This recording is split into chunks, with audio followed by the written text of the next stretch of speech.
గణపతి దేవతలకు ఆదిదేవుడు, గణాలకు మహాగణపతి, విఘ్నాలకు నాయకుడు, విద్యలన్నింటికీ గురువు.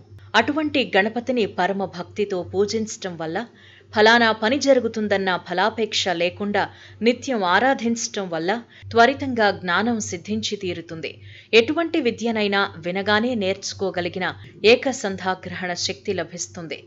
గణపతిని గురువుగా భావించి పూజిస్తే స్వయంగా గణపతి మన మనస్సులో ఉండి మనకు విద్యలను నేర్పిస్తాడు. బుధగ్రహానికి అధిదేవతగా గణపతిని చెప్తారు. గణపతికి గరిక సమర్పించటం వల్ల మేధస్సు వృద్ధి చెందుతుంది. అన్ని విద్యలకు గురువు కనుక విద్యనిట్టే ఇచ్చేస్తాడు. ఇదే గణపతి మహత్య రహస్యం. గణపతి ఆరాధన రకరకాలుగా ఉంటుంది. శాంత రూపం నుంచి ఉగ్ర రూపం వరకు, లోహం నుంచి మట్టి వరకు, ఇలా రకరకాల రూపాల గణపతులను ఆరాధిస్తే రకరకాల ఫలితాలొస్తాయని శాస్త్ర ప్రవచనం. గ్రహచార రీత్యా మనం చేసిన దోషాలు తొలగించుకోవడానికి గణేశారాధన మంచిది. సూర్యదోష నివారణకు ఎర్రచందనంతో చేసిన గణపతిని పూజించాలి.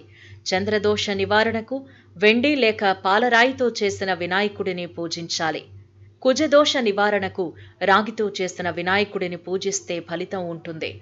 బుధదోష నివారణకు మరకత గణపతిని అర్చించాలి. గురుదోష నివారణకు పసుపు, చందనం లేక బంగారంతో చేసిన గణపతిని కొలవాలి.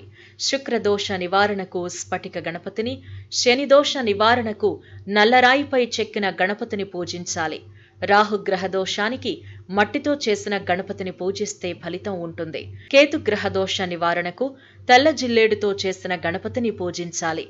ఎర్రచందనంతో చేసిన గణపతిని పూజించటం వల్ల అనారోగ్య సమస్యలు, పగడపు గణపతిని పూజించటం వల్ల అప్పుల బాధలు తొలగిపోతాయి.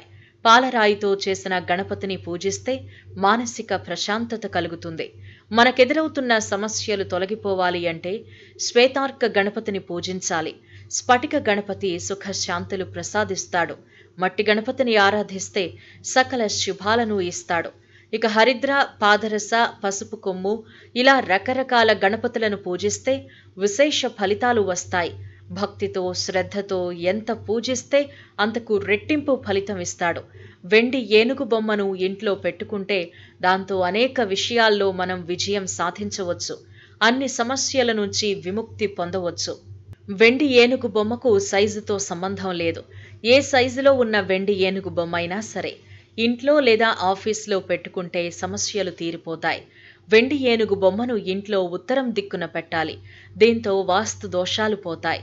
ఇంటి సభ్యులెవరైనా అనారోగ్య సమస్యలతో బాధపడుతుంటే వాటి నుంచి బయటపడవచ్చు. ఇంట్లో దేవుడి గదిలో వెండి ఏనుగు బొమ్మను పెడితే ఆర్థిక సమస్యలు తొలగిపోయి ఐశ్వర్యవంతులవుతారట.